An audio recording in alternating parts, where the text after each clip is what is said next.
കൊച്ചുകുട്ടി 50 രൂപയുമായി ഒരു ദിവസം ദൈവത്തെ വാങ്ങാനിറങ്ങി. ഒരു കടയിൽ ചെന്ന് ചോദിച്ചു, ഇവിടെ ദൈവത്തെ വിൽക്കാനുണ്ടോ എന്ന്. കടക്കാരനെ കളിയാക്കാനാണെന്ന് കരുതി ദേഷ്യം വന്ന കടക്കാരൻ കുട്ടിയെ ഇറക്കി വിട്ടു. ദൈവത്തെ അന്വേഷിച്ച് നടന്ന കുട്ടിക്ക് മറ്റു കടകളിൽ നിന്ന് ഇത് തന്നെയായിരുന്നു അനുഭവം. ഒടുവിൽ സന്ധ്യയായി. അവസാനമായി ഒരു കടയിലും കൂടെ കയറി ചെന്നു. വൃദ്ധനായ കടക്കാരനോട് പറഞ്ഞു, എന്നെ ഒന്ന് സഹായിക്കാമോ? ഇവിടെ ദൈവത്തെ വിൽക്കാനുണ്ടോ എന്ന് എനിക്കറിയണം. കടക്കാരൻ ചോദിച്ചു, എന്തിനാണ് നിനക്കിപ്പോ ദൈവത്തെ? ഒരാളെങ്കിലും തൻ്റെ ചോദ്യം കേട്ടല്ലോ എന്ന അത്ഭുതത്തിൽ കുട്ടി നിറകണ്ണുകളോടെ പറഞ്ഞു, 3 വർഷം മുമ്പ് എൻ്റെ അച്ഛനും അമ്മയും മരിച്ചുപോയി. അതിനുശേഷം എൻ്റെ അങ്കിളാണ് എന്നെ നോക്കുന്നത്. 2 ദിവസം മുൻപ് ഒരു അപകടം സംഭവിച്ചു. അങ്കിളും ഇപ്പോൾ ആശുപത്രിയിലാണ്. ഇതുവരെ ബോധം തെളിഞ്ഞില്ല. ദൈവത്തിനു മാത്രമേ ഇനി എൻ്റെ അങ്കിളിനെ രക്ഷിക്കാനാവൂ എന്നാണ് ഡോക്ടർ പറഞ്ഞത്. അങ്കിളിനെ രക്ഷിക്കണം. ഇവിടെ ദൈവത്തിനെ വിൽക്കുന്നുണ്ടോ? കുട്ടിയുടെ നിഷ്കളങ്കമായ ചോദ്യം കേട്ട് അയാൾ ചോദിച്ചു, നിന്റെ കയ്യിൽ എത്ര രൂപയുണ്ട്? കുട്ടി പറഞ്ഞു, 50 രൂപ. അത്രേ വേണ്ടൂ എന്ന് പറഞ്ഞു. ഒരു കുപ്പിയിൽ അല്പം തേൻ നൽകിയിട്ട് പറഞ്ഞു, ഇതാണ് ദൈവം, ഇത് നിന്റെ അങ്കിളിന് കൊടുക്കണം. കുട്ടിയുടെ കണ്ണുകൾ നിറഞ്ഞു. സന്തോഷത്തോടെ ആ ചെറിയ കുപ്പിയുമായി അവൻ ആശുപത്രിയിലേക്ക് ഓടി.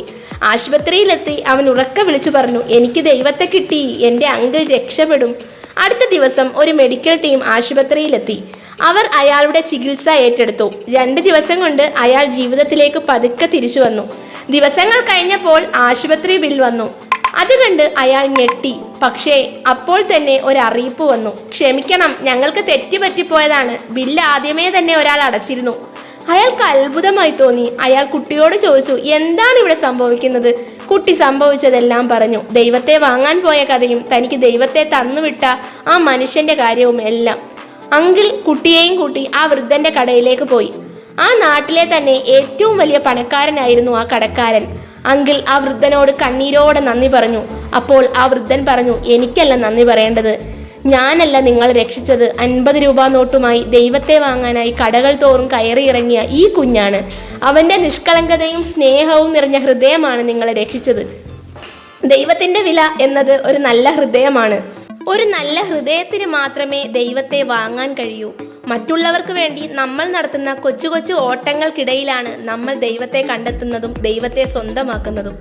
ഈ കഥ നിങ്ങൾക്ക് പ്രചോദനമാവുകയാണെങ്കിൽ ലൈക്കും ഷെയറും ചെയ്യുക.